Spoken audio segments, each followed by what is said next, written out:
Welcome to the 210 Podcast, Catalytic Conversations with your host, Nathan Buck. Why is imitation not enough to live and share what we believe?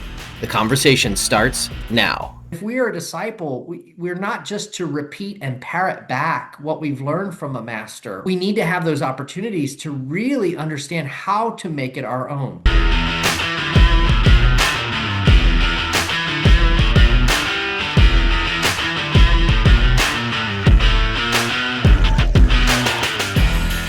So when Paul said, follow me as I follow Christ, or else actually imitate me as I imitate Christ, this is also the same man who understood nuance. Yes. Yep. Which is a dirty word anymore, nuance. It's So not dirty. the same man who said, I am all things to all people, so that I might win some. By the grace of God. He was after the living sacrifice, Yeah. a sacrifice so complete there's nothing left. Yeah. Right? Yeah. A burned up to nothing left, yet somehow still alive, kind of like that bush, the burning bush. Yeah. So because lived experience in the Holy Spirit is transferable because it's nuanced. Yeah. Patterns, programs, structures are not. Yeah. It's true. Oh, that hurts. Programs consume, right? Programs consume. They consume volunteer hours. They consume, our attention.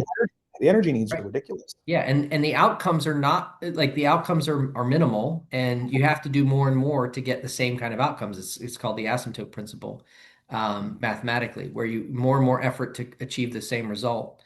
Okay. That's the natural trajectory of every program. And it's because oftentimes we hold on to programs too long and we don't reevaluate and come up with something else. It's like in cooking, right? If I watch somebody cook a meal, Yeah, and I only ever do it exactly the way I watched them make that meal, right? Then what I have learned is I've learned to make the meal the way they make the meal. that's right. Yeah. But a real chef watches and learns first by observing the master, right? The one who is making the food. And then when they go to make it themselves, and you see this, like, and I know this because my daughter being a chef, right? Like in the industry, they want you initially make the plate the way that I made it because they want you to understand the mechanics and the Exactly. technical details and aspects of it. But the next piece is now I want you to make your version. I want you to show up in making that. And what's the purpose behind that? That's right. Right. So now they have to take all of the technical pieces and they have to decode it and they have to experientially figure out how that works when I add this thing that I like, or this thing that I like, or this dynamic that expresses how I would like to have somebody enjoy this dish. And once they do that, now they can take that to somebody else and they can say, watch me, right? But now I want you to make it your way so that you keep all of those technical pieces and all of those things that say that this dish is still truly this dish, right? You haven't departed completely from ratatouille but I'm now tasting the way you enjoy ratatouille. And now what I'm asking you to do is to say, I want you to make me a ratatouille that when I eat it, I know it's ratatouille, but this is Chad's ratatouille, right? Oh, boy. Versus Nate. Yeah. And that's really, I mean, I use cooking because we all like food and gluttony is under preached about in but anyways, all that aside, right? But that's the reality of it, that if we are a disciple, we're not just to repeat and parrot back what we've learned from a master or from somebody who's further down the path. We need to have those opportunities to really understand how to make it our own and have that faith be something living and alive and authentic in who we are, our Ephesians 2:10 design and calling and the things that God has prepared for us to do. And once we have that, then we can turn to somebody else and go, okay, let me show you the technical side. And here's the basics. And now I'm going to walk with you until you figure out how to make it yours. That's it. That's it. Because if we truly are temples of the Holy Spirit, right?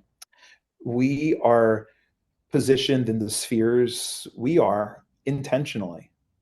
So that who can best reach your friends Mm-hmm. family, coworkers. Well, so the Holy Spirit has you there, your unique gift, set, skills, anointings, calls, all these different things on assignment, on purpose to reach your people in a way that Yeah. only you can. And in turn, for them to catch that fire and to practice a Psalm 139, uniquely, wonderfully made and formed temple on their own, so Mm-hmm. that they can represent Christ Right. into the rest of their folks, that's their sphere.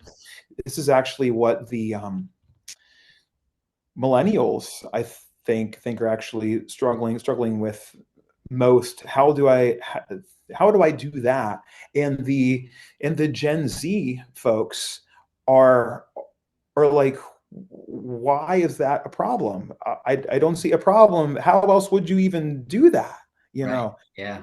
So for us, Gen X in particular, I think we have it's been fascinating to take inventory of our peers Mm-hmm. and in our college friends, and just look around and see, okay, where do we fall in this? How are we falling in a generational discipleship?